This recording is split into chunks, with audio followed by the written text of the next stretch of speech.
Bueno, y decíamos que pese a la cantidad de tiempo que hemos hablado sobre distintas situaciones que se pueden presentar en nuestro cuerpo, en nuestra psiquis, en general, en todo, nunca habíamos hecho referencia sobre el síndrome de ardor bucal. ¿Por qué aparece? ¿Quiénes lo tienen? Si esto efectivamente está relacionado con una problemática bucal o puede estar haciendo referencia a otra situación. Está con nosotros el doctor Eduardo Luis Cecotti, que es estomatólogo, porque así se llama, ¿es así? Así se llama esta especialidad, la que trabaja justamente con la sintomatología que tiene que ver con la boca precisamente.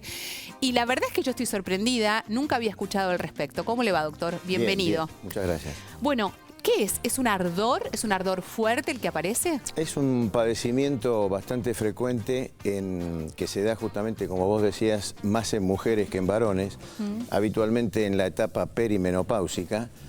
Y que justamente la característica es una sensación de quemazón, de ardor en la boca, que viene de largo, porque generalmente están varios meses, a veces años, con esa patología o con esa sintomatología. Concurren a la consulta de varios especialistas, a veces no hay una respuesta inmediata al tratamiento, porque justamente una de las cosas que les preocupa a estos pacientes es que cuando van a consultar, el profesional le dice, mire, usted no tiene nada, la boca está bien. Claro. Y esa justamente es uno de los criterios de inclusión en esta enfermedad, porque si hubiera infecciones, bacterias, hongos, cáncer o cualquier otra patología, esa sería la causa del ardor. Pero cuando uno revisa... yo puedo suponer, no sé, estoy llena de aftas en la boca, y por ende, me arde o me duele, pero no es este el caso. No, porque en ese caso excluiríamos ese diagnóstico de síndrome de ardor bucal. Diríamos, son aftas, pero cuando el paciente no tiene absolutamente nada y tiene sintomatología y sus análisis de sangre son también normales, entonces lo que uno inmediatamente piensa en esto que es el síndrome de ardor bucal, que hoy día está la cuestión académica está orientada hacia, algunos piensan que es una cuestión exclusivamente orgánica, somática, como si fuese un tipo de neuropatía, y otros piensan que los dos argumentos son válidos, que es de origen emocional. A ver, ¿aparece repentinamente? O sea, de un día para el otro empiezo a tener esta sintomatología, va aumentando al pasar de los días, o sea, ¿cómo se instala? En realidad, fíjate qué interesante, tu pregunta me lleva a decirte que en el caso de la gran mayoría de la gente, se desencadena a partir de un evento estresante. Cuando uno pregunta cuánto hace que lo tiene y le pregunta en esa época, cuando empezó esto, ¿hubo algún problema que le haya preocupado, que haya tenido? Y generalmente existen, nosotros hemos hecho un trabajo con muchas, porque hay más mujeres que varones, pacientes acá en la Academia Nacional de Medicina, y generalmente lo que se estudió, lo que se investigó es que hay duelos no elaborados. O sea, situaciones que no están resueltas y que de alguna manera se somatizan. En este caso, en la boca, la gente no sabe que la boca es un escenario donde pueden aparecer muchas síntomas de patologías, como vos dijiste bien hoy, de otro origen, de cualquier otro lugar y no precisamente de la boca. Sí, muchas veces cuando nosotros inclusive hasta hablamos de las aftas, y yo siempre hago referencia a esta situación que fue una de las causas o uno de los síntomas de la enfermedad celíaca.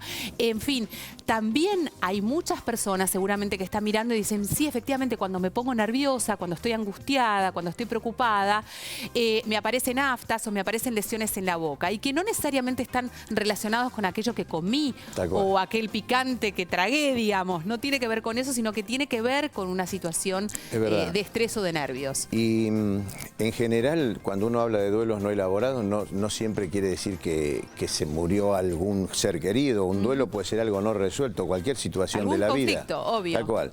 Es decir, la gente acepta que por una cuestión nerviosa o de estrés se pueda caer el pelo, pueda brotarse o pueda tener una colitis, pero todavía no sabe que la boca también es un escenario donde se pueden reflejar situaciones emocionales. Y esto hay tres tipos de esta sintomatología. Hay un tipo, por ejemplo, el tipo 1, en donde la paciente se levanta bien sin dolor y en el transcurso del día empieza a aumentar el dolor y a la tarde es más intenso.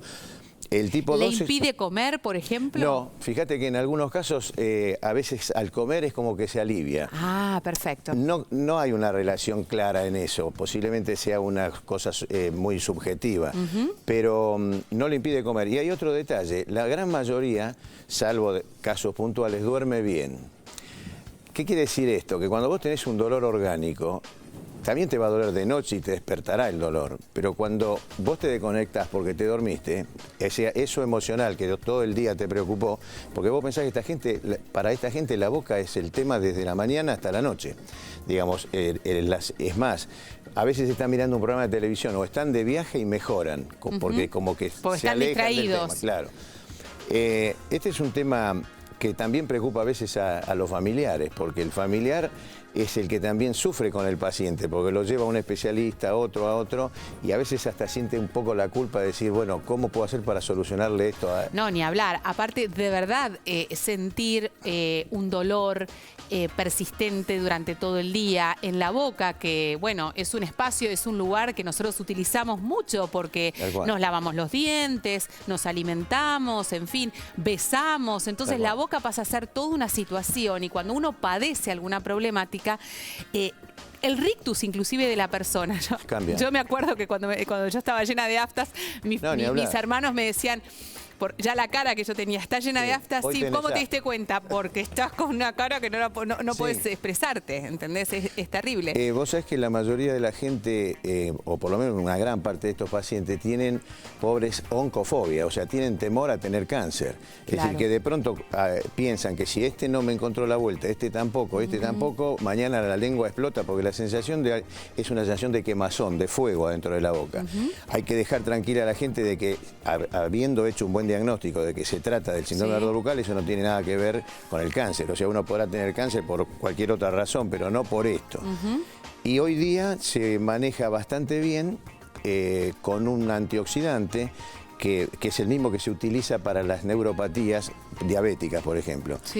Mejora muchísimo. Y también una cosa que sirve es que el paciente sepa de qué se trata esto, conversar con él, tranquilizarlo, trabajar en forma conjunta con su médico de cabecera, si hubiera necesidad de ayudarlo desde el punto de vista psicológico. Claro, primero bajar el nivel de estrés y el nivel de miedo o temor que puede instalarse a partir de esta situación que no se sabe, porque siempre decimos lo mismo, no hay nada más desesperante que no saber lo que uno tiene, ¿no? Entonces eso despierta como una cantidad de fantasmas enormes y asusta por demás. Tal cual, cuando el paciente ya tiene claro cómo es y uno le explica exactamente qué es lo que está pasando, es como que se baja un poco la tensión. ¿Y esto puede persistir en el tiempo? O sea, ¿puedo no poder resolverlo pese al tratamiento con el antioxidante, pese a ir a una terapia psicológica y poder intentar resolver aquello que me está obviamente afectando? Sí, puede pasar. Hay casos en que realmente no existe una rápida, una rápida mejora del cuadro. Pero de todas maneras, es más, cuanto más edad tiene el paciente, es más difícil. Vos ponete a pensar que una persona joven, porque hay otro detalle, estamos empezando a ver síntomas similares en jóvenes, pero fíjate qué notable.